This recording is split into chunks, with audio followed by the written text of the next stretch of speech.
Halo semuanya, semoga hari kalian baik ya. Pada kesempatan kali ini, kami dari kelompok 7 kelas Ekonomi Politik Internasional C akan mengulas studi kasus tentang perang dagang antara Amerika dengan China dalam perspektif neomerkantilisme. Berikut adalah anggota-anggota dari kelompok kami. Adi Ramawangga dengan NPM 20440-110,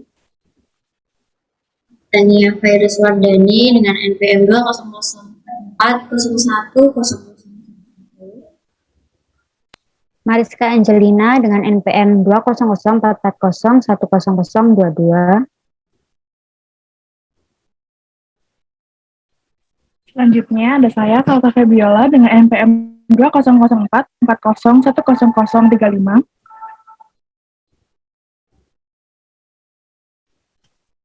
Dan terakhir ada saya, Devanya Bella, 2044010049.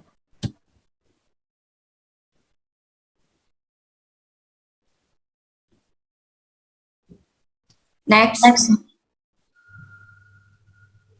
Berikut adalah main topik yang akan kami bahas pada kesempatan kali ini. Yang pertama adalah mula terjadinya perang dagang, ada kebijakan antar kedua negara, lalu ada relasi kasus dengan neomerkantilisme, serta terakhir dampak dari kasus tersebut. Next.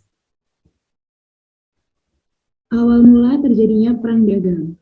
Akar permasalahan dari adanya perang dagang yang dilakukan oleh Amerika Serikat dan China berawal dari keinginan kedua negara untuk menjadi negara superpower.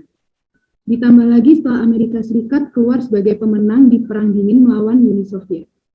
Kemenangan inilah yang memicu ambisi Amerika Serikat untuk menjadi negara yang menguasai perekonomian dunia. Ambisi ini semakin terlihat pada hubungan dagangnya dengan China. Dengan berbekal kebijakan proteksionisme dan nasionalismenya yang bertujuan untuk menjaga kestabilan sirkuit perekonomian dalam negerinya. Kebijakan proteksionisme ini bersifat zero-sum game, yang artinya hanya menguntungkan salah satu pihak saja, yaitu Amerika Serikat. Walaupun daya konsumsi masyarakat Amerika Serikat sangat tinggi terhadap barang dari China, Donald Trump tidak segan-segan mencanangkan beberapa kebijakan yang menghambat impor barang dari China. Next slide. Kebijakan kedua negara. Saat menjadi Presiden Amerika Serikat, Donald Trump memberlakukan beberapa kebijakan. Salah satunya yaitu menaikkan tarif impor produk mesin cuci China dengan biaya masuk sebesar 20% dan ukuran yang lebih besar sebesar 50%.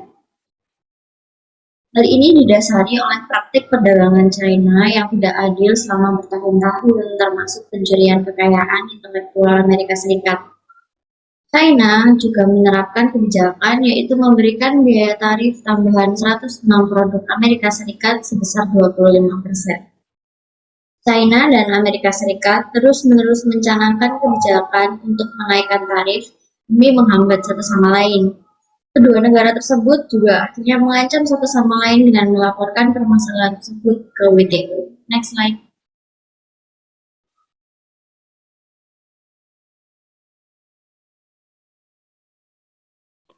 Untuk slide selanjutnya yaitu relasi kasus dengan teori neomerkantilisme. Neomerkantilisme sendiri ya ini berkaitan dengan memaksimalkan profit negara dengan memperoleh dan mempertahankan kegiatan ekonomi. Lalu bagaimana dengan caranya? Yaitu dengan mengutamakan ekspor produk-produk berteknologi maju dan manufaktur. Selain itu juga mendorong adanya impor bahan baku. Hal ini dilakukan untuk meningkatkan produksi negara dan mempertahankan kegiatan ekonomi.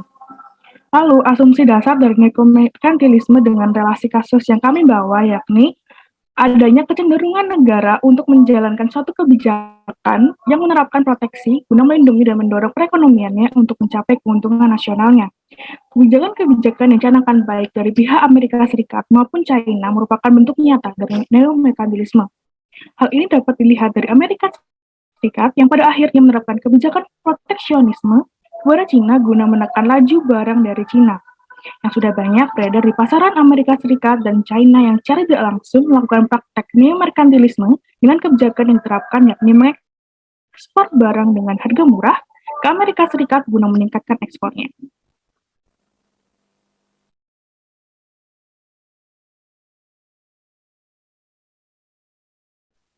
Dampak. Adanya perang dagang membuat Amerika Serikat dan China sama-sama membuat kebijakan untuk melindungi negaranya dan secara tidak langsung dapat menghambat negara lawannya. Dampak paling kerasa ada di pihak China, di antaranya adalah investor China sempat overthinking sehingga dalam pasar saham China tidak berani menjual besar-besaran. Lalu, banyak pembatasan hingga pelarangan impor dari China yang berakibat pada PDB China yang turun. Karena merasa dirugikan, China sering mencoba untuk menyelesaikan perselisihan melalui perundingan. Selanjutnya, bagi Amerika Serikat, dampaknya dirasakan oleh industri manufaktur yang menurun, lalu juga merugikan sektor teknologi Amerika Serikat karena kenaikan tarif impor yang juga dilakukan China.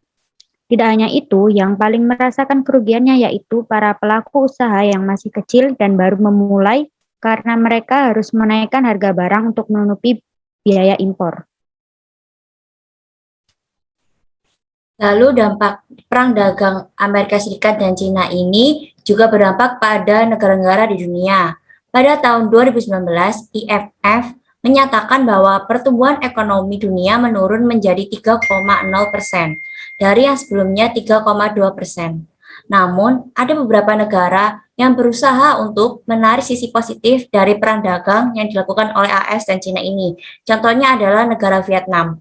Saat AS dan China menaikkan pajak untuk komoditas impornya, Vietnam justru giat untuk meningkatkan produksinya, menarik investor asing, serta meningkatkan ekspor ke AS dan China. Next.